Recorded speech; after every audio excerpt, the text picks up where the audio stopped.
मिला है, जब से गुरु के चरण में हुआ, गुरु की शरण में हुआया, जब से गुरु की शरण में हुआया। सारे जंजाल जीवन के छूटे, सारे जंजाल जीवन में छूटे, जिंदगी में कोई कम नहीं है, वो सारे जंजाल जीवन में छूटे, जिंदगी में कोई कम नहीं है। जब से सतगुरु को अपना बनाया, हमको कोई कमी नहीं है।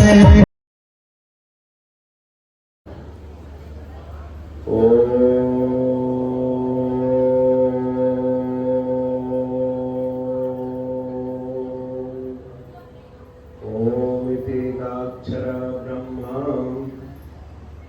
ओंकार बिंदु संयुक्तं नित्यं ध्यायन्ति योगिनः कामदं मोक्षदं चैव ओंकाराय नमो नमः।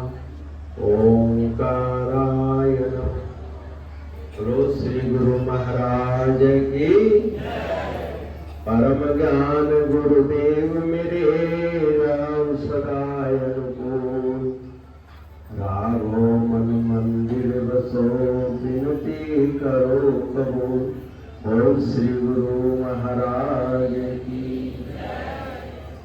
श्री सद्गुरु भगवान जी के पावन दरबार में बैठे हुए माननीय आदरणीय बहन जी, सम्माननीय हमारे ज्येष्ठ गुरु भाई स्वामी पूर्णानंद जी, मुनि जी और बहुत प्यारे डॉक्टर साहब व जीवन समर्पित कर प्रभु मूर्ति रूप में जीवन बिताने वाले सन्यासीगण, धर्मानुरागी सज्जन वृंद, माता बहनों, प्यारे बच्चों, इस मकरैन आश्रम का संक्षिप्त इतिहास श्रवण किया हम लोगों ने, और हमारा भी परम सौभाग्य है कि सतगुरु महाराज जी के साथ यहाँ बैलगाड़ी के रथ से आते थे। किसी वक्त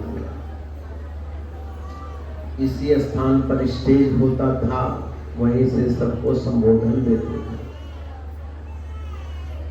अब सवाल यह है कि गुरु मंदिर बन चुका और इस मंदिर की मान मर्यादा व इसका पूर्ण लाभ उठाना अब हमारे आपके हाथ में है।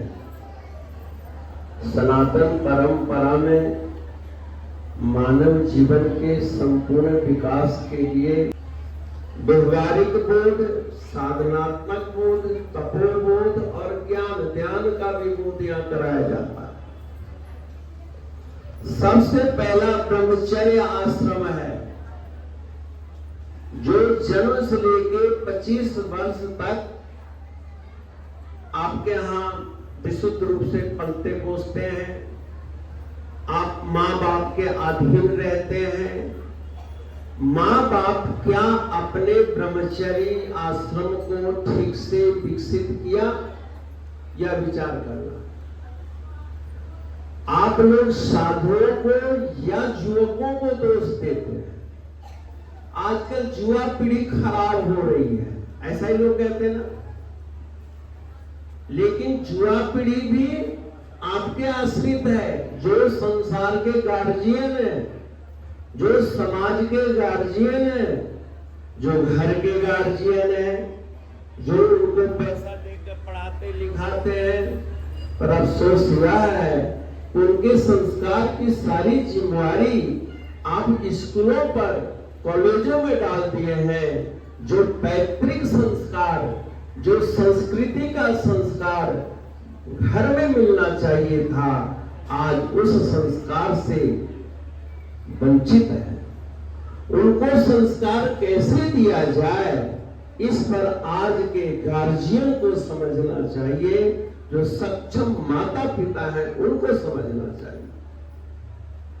क्या जुआ यानी ब्रह्मचर्य आश्रम पूर्ण है? क्या परफेक्ट है? इस पर सबको चिंतन करना चाहिए। दूसरा आश्रम है गृहस्थ आश्रम। क्या गृहस्थ आश्रम स्वधर्म पर टिका हुआ है? क्या आपका इतना ही है कि आहार निद्रा भय मैथुनम च समान एतत् पशुभिर्नराणां नरवत, ये 4 क्रियाएं जो हैं, क्या हम उन्हीं में लिप्त हैं या धर्मो ही तेषां अधिको विशेषो धर्मेण हीना पशुभिर समानाम? जो धर्म की विशेषता है, जो धारणा की विशेषता है, आत्मचिंतन की व्यवस्था है, क्या उस पर भी कभी आपकी वृत्ति जाती है? जाती है तो अच्छी बात है, अगर नहीं जाती है तो इसका मतलब गृहस्थ आश्रम भी दूषित है। गृहस्थ आश्रम में, क्योंकि रोटी कमाना, खाना, अफसर बनना, पैसा कमाना, ये समाने पशुवीर नराणाम, ऐसा कहा संतों ने।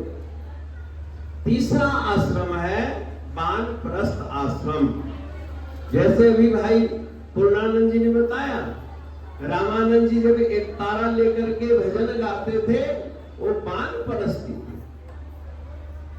आज भी बहुत सारे, आपके बगल में गांव था साधनानंद जी भूसौला में, साधु बाबा जिनको आप कहते थे, वो वानप्रस्थी थे। अपने आश्रम की इतिहास कह रहा हूं कि ये सब वानप्रस्थी थे। वक्त ज्यादा नहीं है जो अपने इतिहास पर हम लोग जा सकते। मुक्तानंद जी थे, स्वयं बाबा भास्करानंद महाराज थे, गृहस्थ आश्रम में रह करके वानप्रस्थी का जीवन जिया, घर के लगाव नहीं रखा।